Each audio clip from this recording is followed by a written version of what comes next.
Bonjour à tous, j'espère que vous m'entendez bien.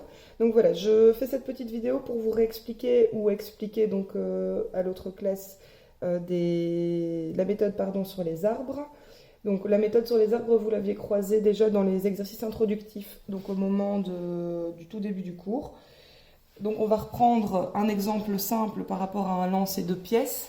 Et puis après on fera un exemple un petit peu plus compliqué pour que vous compreniez vraiment le principe.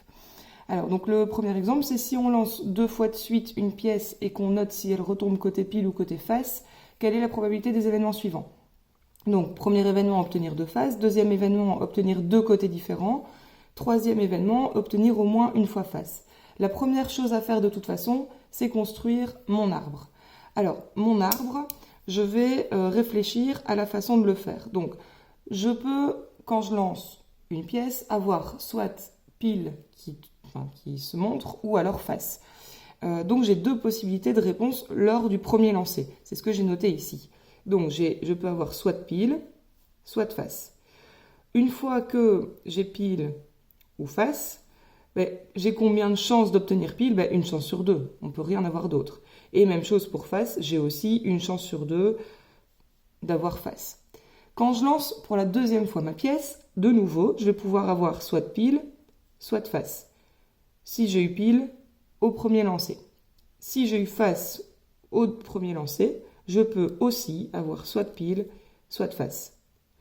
Et les probabilités sont toujours pareilles. Au niveau des pièces, on peut avoir une chance sur 2 d'avoir pile, une chance sur 2 d'avoir face. Ce qui nous fait arriver donc à 4 chemins différents.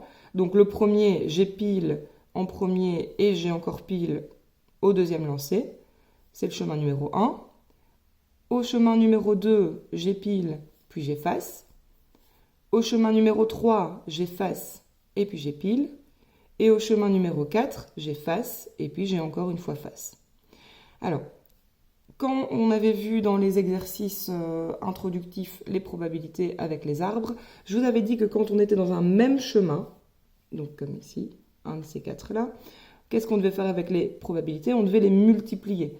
Donc pour le chemin numéro 1, par exemple, pour arriver à la probabilité totale du chemin numéro 1, je vais prendre la probabilité ici de la première branche, c'est 1/2, et multiplier par la probabilité de la deuxième branche, donc 1/2.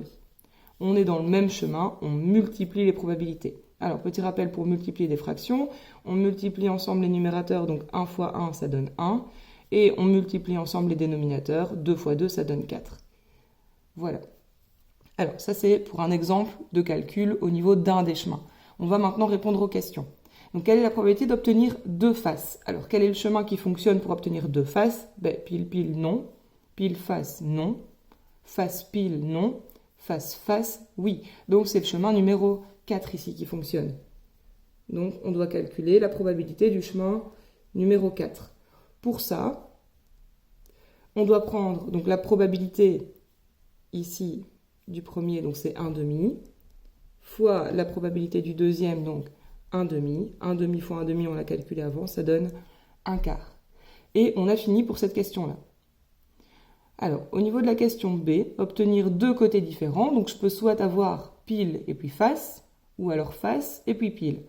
Donc dans ce cas-ci, pile et puis face, c'est le chemin numéro 2. Donc j'ai les chemins, parce qu'il va en avoir plusieurs, numéro 2, et chemin ici, face et puis pile, numéro 3.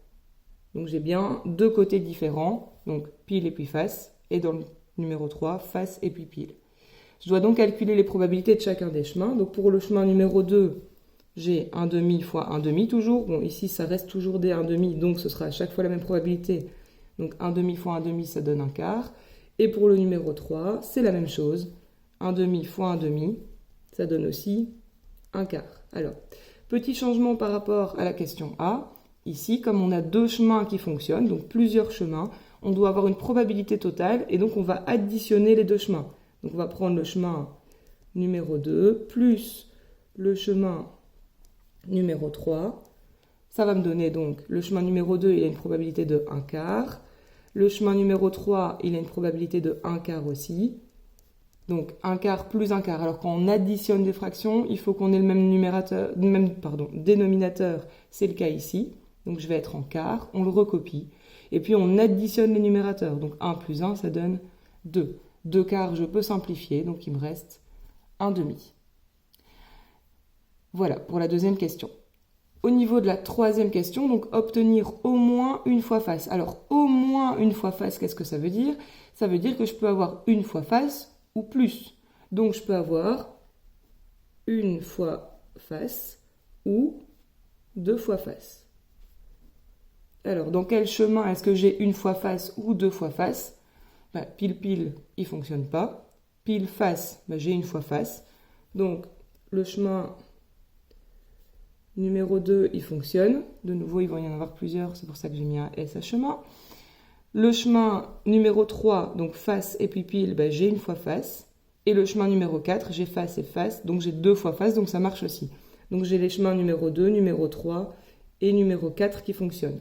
De nouveau, on va calculer les probabilités de ces 3 chemins, numéro 2, numéro 3, numéro 4. Alors le numéro 2, on l'a déjà calculé, c'est un quart. Le numéro 3, on l'a déjà calculé, c'est un quart. Le numéro 4, on l'a calculé ici, c'est un quart aussi. J'ai 3 chemins qui fonctionnent, je vais donc additionner les 3 chemins, donc chemin 2 plus chemin 3 plus chemin 4. Ça me donne donc un quart plus un quart plus un quart, c'est-à-dire 3 quarts. Et là, je ne peux plus simplifier, donc j'ai fini. Voilà, j'espère que c'est clair pour vous pour ce premier exemple. Je coupe la vidéo et puis je refais une deuxième pour l'exemple 2.